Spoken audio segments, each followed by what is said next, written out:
అయినా భారతదేశంలో ఇవాళ ఏ రాష్ట్ర ప్రభుత్వం ఏ కేంద్ర ప్రభుత్వం ఫోన్ ట్యాపింగ్ లేకుండా ఉంది?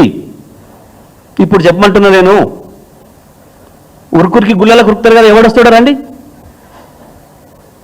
బీజేపీ నాయకులు కావచ్చు, కాంగ్రెస్ నాయకులు కావచ్చు. ఇవాళ ముఖ్యమంత్రిని చెప్పమనండి, ఇవాళ ఫోన్ ట్యాపింగ్ జరుగుతలేదు తెలంగాణలో చెప్పమని. ఇప్పుడు 30-40 ఏళ్ల కింద ప్రారంభమైన ప్రక్రియ అది. కేంద్ర ప్రభుత్వ అధికారులైనా రాష్ట్ర ప్రభుత్వ అధికారులైనా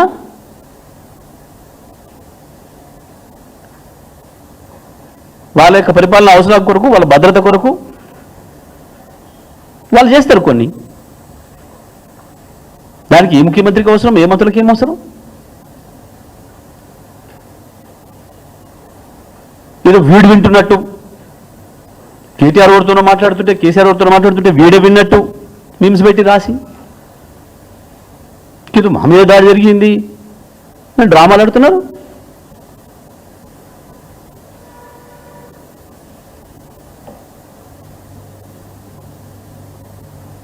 అయినా వీడు ఒక్కడి చక్కగా బయట మాట్లాడితేనే వినలేము, ఒక్కసారి ఇంటి అర్థం కాదు మన భాష. వీళ్ళు ఇక ఫోన్ లేని తరిచేది మాకు టైం ఇలా చక్కదనాలకి. ఇంత పొద్దు ఎగిరిపడుతున్న మనగాళ్ళు వీళ్ళ భాష వీళ్ళు మాట్లాడింది ఒక్కసారికి ఎవరికి అర్థం కాదు, మామూలుగా మాట్లాడితేనే.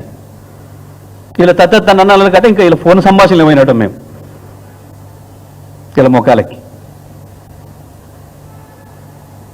ఒక్కటి వచ్చిందా ఇప్పటి వరకు? ఒక దాంట్లో ఎక్కడైనా వస్తే అవన్నీ వస్తుంది, వస్తే దాని ఫలితం తెల్లారు మన్నాడు వినబడుతుంది. వాని ఫోన్ సంభాషణ రహస్యంగా విని వాడిని ఆస్తి కాజేస్తున్నావు, వాడిని ఇంకోటి చేస్తున్నావు, లేదా వాని సమాచారం ఇంకోటికైనా బయటకి ఇస్తున్నావు. అట్లీస్ట్ వాళ్ళు చేసే తప్పుడు పని దొరకబడుతున్నా మీరు నా ఫోన్ ట్యాప్ చేసి పట్టుకున్నారు అనొచ్చు. అవును, నన్ను పట్టుకున్నారు, నా ఫోన్ను ట్రాక్ చేసి పట్టుకున్నారు. తెలంగాణ ఉద్యమంలో నా మీద కూడా పైమాల కేసు పెట్టి నేను కర్ణాటకలో ఉంటే ఫోన్ ట్యాప్ చేసి పట్టుకున్నారు. నేను ఏడవలేదే, మొత్తుకోలేదే నా ఫోన్ ట్యాప్ చేసిండు అని. ఉద్యమకారుడిగా నా విధి నేను చేసినా, పోలీసుగా వాళ్ళ పని వాళ్ళు చేశారు. ఉద్యమకారుడిగా ఆ రోజు మా తెలంగాణ ఉద్యమకారుల మీద దాడి చేస్తే, కారు ఎక్కిస్తే దానికి ప్రతిఫలంగా ఏం చేయాలో నేను చేసినా, పోలీసులు వాళ్ళు వాళ్ళు చేశారు. ఏది మరి ఇవాళ?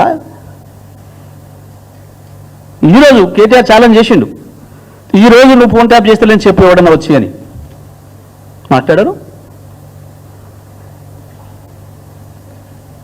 నేను మళ్ళీ కూడా విజ్ఞప్తి చేస్తా ఉన్నా, లేని వాటిని మీరు ఊహించి రాసి మేము ఇదే జర్నలిజం మాది అంటే మాత్రం ఒప్పుకునేది లేదు. మీ ఇష్టం వచ్చిన పద్ధతిలో దాడి చేస్తాం. లోపల ఏదో విచారణ జరుగుతుంటే ఏ విచారణ అధికారి చెప్పిన రాస్తున్నారు. నిన్న ఇవాళ కూడా మళ్ళీ రోతరాతాలు మొదలుపెట్టినారు. నిన్న ఇవాళ ఏ పోలీస్ అధికారి చెప్పిండు మీకు? ఎవరి పేరు ఏందో చెప్పినట్టు?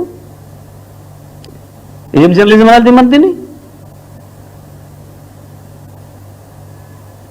నిజమే, నీ ఆయుధంతో మీ ఇష్టం వచ్చినట్టుగా నరికేస్తున్నావు మమ్మల్ని. పెడదాం చర్చ ఎక్కడైనా, మేము సిద్ధంగా ఉన్నాం. ఎస్, మీడియా పట్ల మా కేసీఆర్కు ఉండేంత అంకిత భావం, కేసీఆర్కు ఉండేంత గౌరవం ఇంకొకరికి ఉండదు. మేము మీడియా గురించి మాట్లాడతలేం, మేము కేవలం స్లాటర్ హౌస్ల గురించి మాట్లాడుతున్నాం.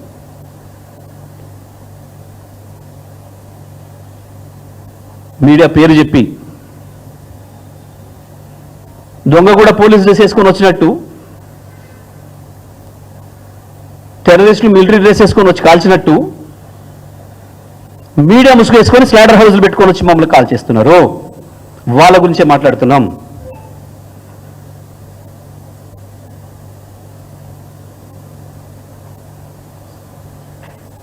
చాలా నీతి సూత్రాలు మాట్లాడుతున్నారు. ఒక్కడొక్కడు ఎక్కడి నీతులు చెప్తున్నారు. అబ్బా అబ్బా అబ్బా అబ్బా, హరిశ్చంద్రులకు అన్నలైనరు, రాముల వారికి అన్నలైనరు ఒకడొక్కడు. మీ భాగవతాలు, మీ చక్కదనాలు, మీడియా పట్ల మీకున్న గౌరవాలు ఏమని తగలబెట్టించారు డక్కన్ క్రానికల్ ఆఫీస్ని?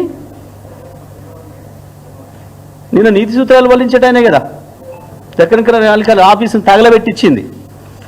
ఎందుకు ఆంధ్రప్రదేశ్లో ఇవాళ ఇంకా దాడులు జరుగుతున్నాయి? ఒక ఛానల్ని మొత్తమే నిషేధం పెట్టి రాణిస్తలేరు నీతుల నాయుడు గారు. 2 నిమిషాల్లోనే తెలిసింది నీకు ఇక్కడ పూర్తి కాకముందే, మా పిల్లల నిరసన పూర్తి కాకముందే తెలిసేసింది నీకు సమాచారము. ఎట్లా తెలిసింది? నీది కాబట్టి,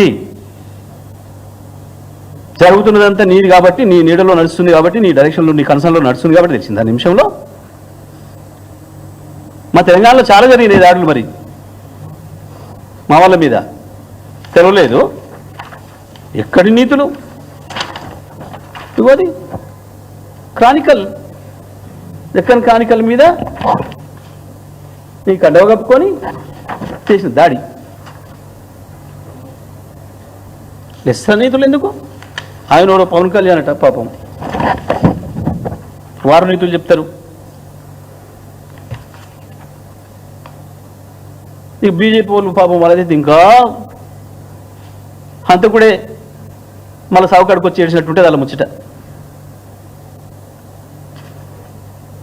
ఏదో నీకు మాట్లాడలేదు అన్నాడు పిల్లగాడు చంద్రగుప్త ఛానల్ అని, బండి సంజయ్కి మాట్లాడరాలేదు అన్నాడు. నిజమే, నీ మాట అర్థం కాక తత్తర బిత్తర నుండి వాడు అన్నాడేమో.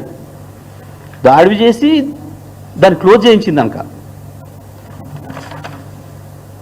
ఈ శాంతి బహుమతులు పొందిన వాళ్ళు మునగాన్ వీళ్ళు అంతా నోబెల్ శాంతి బహుమతులు పొందిన మునగాన్ వీళ్ళు మాట్లాడతారు మీడియాల గురించి ఒక్కడొక్కడు. యాడికి పోయి మీ భాగవతాలు అన్నీ అట్టే ఉంటాయి, రికార్డ్ అయి ఉంటాయి ప్రతిది కూడా, ఏ ఒక్కటి పోదు.